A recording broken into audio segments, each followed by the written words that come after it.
भगवान का वचन है कि वे प्रत्येक युग में अवतरित होते रहते हैं। इससे सूचित होता है कि वे कलयुग में भी अवतार लेते हैं। जैसा कि श्रीमद् भागवत में कहा गया है कि कलयुग के अवतार भगवान चैतन्य महाप्रभु हैं, जिन्होंने संकीर्तन आंदोलन के द्वारा कृष्ण पूजा का प्रसार किया और पूरे भारतवर्ष में कृष्ण भावनामृत का विस्तार किया। उन्होंने यह भविष्यवाणी की कि संकीर्तन की यह संस्कृति सारे विश्व के नगर नगर तथा ग्राम ग्राम में फैलेगी। भगवान चैतन्य को गुप्त रूप में किंतु प्रकट रूप में नहीं, उपनिषदों, महाभारत तथा भागवत जैसे शास्त्रों के गुहा अंशों में वर्णित किया गया है। भगवान कृष्ण के भक्तगण भगवान चैतन्य के संकीर्तन आंदोलन द्वारा अत्यधिक आकर्षित रहते हैं। भगवान का यह अवतार दुष्टों का विनाश नहीं करता, अपितु अपनी अहेतुकी कृपा से उनका उद्धार करता है। हे अर्जुन, जो मेरे आविर्भाव तथा कर्मों की दिव्य प्रकृति को जानता है, वह इस शरीर को छोड़ने पर इस भौतिक संसार में पुनः जन्म नहीं लेता, अपितु मेरे सनातन धाम को प्राप्त होता है। छठे श्लोक में भगवान के दिव्य धाम से उनके अवतरण की व्याख्या हो चुकी है। जो मनुष्य भगवान के आविर्भाव के सत्य को समझ लेता है, वह इस भव बंधन से मुक्त हो जाता है और इस शरीर को छोड़ते ही वह तुरंत भगवान के धाम को लौट जाता है। भवबंधन से जीव की ऐसी मुक्ति सरल नहीं है। निर्विशेषवादी तथा योगी जन पर्याप्त कष्ट तथा अनेकानेक जन्मों के बाद ही मुक्ति प्राप्त कर पाते हैं। इतने पर भी उन्हें जो मुक्ति भगवान की निराकार ब्रह्म ज्योति में दाम्पत्य प्राप्त करने के रूप में मिलती है, वह आंशिक होती है और इस भौतिक संसार में लौट आने का भय बना रहता है। किंतु भगवान के शरीर की दिव्य प्रकृति तथा उनके कार्यकलापों को समझने मात्र से भक्त इस शरीर का अंत होने पर भगवत धाम को प्राप्त करता है और उसे इस संसार में लौट आने का भय नहीं रहता। ब्रह्म संहिता में यह बताया गया है कि भगवान के अनेक रूप तथा अवतार हैं। यद्यपि भगवान के अनेक दिव्य रूप हैं, किंतु फिर भी वे अद्वैत भगवान हैं। इस तथ्य को विस्तार पूर्वक समझना चाहिए। यद्यपि यह संसारी विद्वानों तथा ज्ञान योगियों के लिए अगम्य है, जैसा कि वेदों में कहा गया है। एक भगवान अपने निष्काम भक्तों के साथ अनेकानेक दिव्य रूपों में सदैव संबंधित है। इस वेद वचन की स्वयं भगवान ने गीता के इस श्लोक में पुष्टि की है। जो इस सत्य को वेद तथा भगवान के प्रमाण के आधार पर स्वीकार करता है और शुष्क चिंतन में समय नहीं गवाता, वह मुक्ति की चरम सिद्धि प्राप्त करता है। इस सत्य को श्रद्धा पूर्वक स्वीकार करने से मनुष्य निश्चित रूप से मुक्ति लाभ कर सकता है।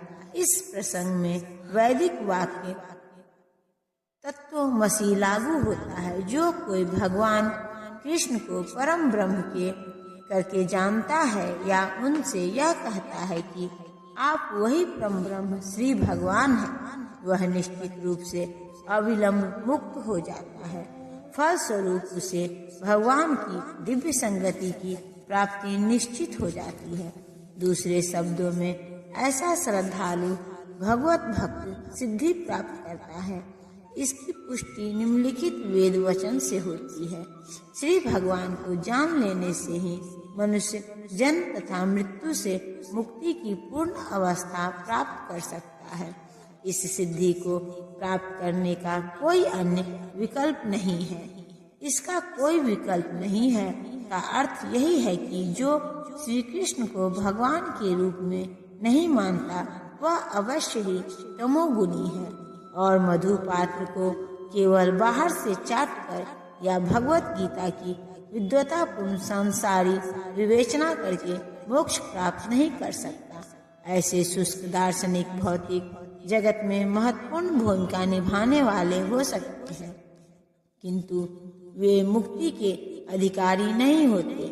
ऐसे अभिमानी संसारी विद्वानों को भगवत भक्त की अहेतुकी कृपा की प्रतीक्षा करनी पड़ती है। अतः मनुष्य को चाहिए कि श्रद्धा तथा ज्ञान के साथ कृष्ण भावनामृत का अनुशीलन करे और सिद्धि प्राप्त करने का यही उपाय है। आसक्ति, भय तथा क्रोध से मुक्त होकर मुझ में पूर्णतया तन्मय होकर और मेरी शरण में आकर बहुत से व्यक्ति भूतकाल में मेरे ज्ञान से पवित्र हो चुके हैं। इस प्रकार से उन सबों ने मेरे प्रति दिव्य प्रेम को प्राप्त किया है। जैसा कि पहले कहा जा चुका है, विषयों में आसक्त व्यक्ति के लिए परम सत्य के स्वरूप को समझ पाना अत्यंत कठिन है। सामान्यतया जो लोग देहात्म बुद्धि में आसक्त होते हैं, भौतिकतावाद में इतने लीन रहते हैं कि उनके लिए यह समझ पाना असंभव सा है कि परमात्मा व्यक्ति भी हो सकता है। ऐसे भौतिकतावादी व्यक्ति इसकी कल्पना तक नहीं कर पाते कि ऐसा भी दिव्य शरीर है जो नित्य तथा सच्चिदानंदमय है। भौतिकतावादी धारणा के अनुसार शरीर नाशवान, अज्ञानमय तथा अत्यंत दुखमय होता है। अतः जब लोगों को भगवान के साकार रूप में विषय में बताया जाता है तो उनके मन में शरीर की यही धारणा बनी रहती है। ऐसे भौतिकतावादी पुरुषों के लिए विराट भौतिक जगत का स्वरूप ही परम तत्व है। फलस्वरूप वे परमेश्वर को निराकार मानते हैं और भौतिकता में इतने तल्लीन रहते हैं कि भौतिक पदार्थ से मुक्ति के बाद भी अपना स्वरूप बनाए रखने के विचार से डरते हैं। जब उन्हें यह बताया जाता है कि आध्यात्मिक जीवन भी व्यक्तिगत तथा साकार होता है तो वे पुनः व्यक्ति बनने से भयभीत हो उठते हैं। फलतः वे निराकार शून्य में तदाकार होना पसंद करते हैं। सामान्यतया वे जीवों की तुलना समुद्र के बुलबुलों से करते हैं, जो टूटने पर समुद्र में ही लीन हो जाते हैं। पृथक व्यक्तित्व की से रहित आध्यात्मिक जीवन की यह चरम सिद्धि है। यह जीवन की भयावह अवस्था है जो आध्यात्मिक जीवन के पूर्ण ज्ञान से रहित है। इसके अतिरिक्त ऐसे बहुत से मनुष्य हैं जो आध्यात्मिक जीवन को तनिक भी नहीं समझ पाते। अनेक वादों तथा दार्शनिक चिंतन की विविध विसंगतियों से परेशान होकर वे ऊब उठते हैं या क्रुद्ध हो जाते हैं और मूर्खतावश यह निष्कर्ष निकालते हैं कि परम कारण जैसा कुछ नहीं है, अतः प्रत्येक वस्तु अंततोगत्वा शून्य है। ऐसे लोग जीवन की रुग्णावस्था में होते हैं।